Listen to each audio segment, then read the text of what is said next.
Welcome to this tutorial. I want to show you a quick tip to import your files into Premiere Pro or any codec from MKV or WEBM format files. So you have two solutions. One is the fastest one with MKV format.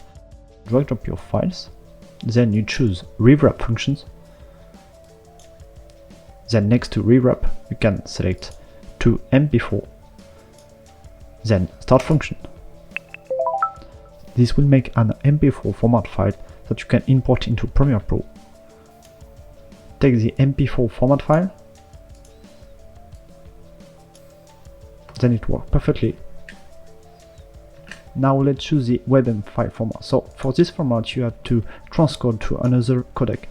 I recommend to use DNxHR into the editing codecs. You can also use Apple ProRes format for Mac computers. So let's choose DNxHR format. Then in type you can choose your quality.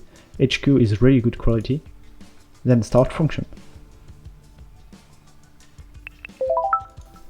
When you're done, drag drop your DNxHR file into Premiere Pro, then into the timeline, and everything works perfectly.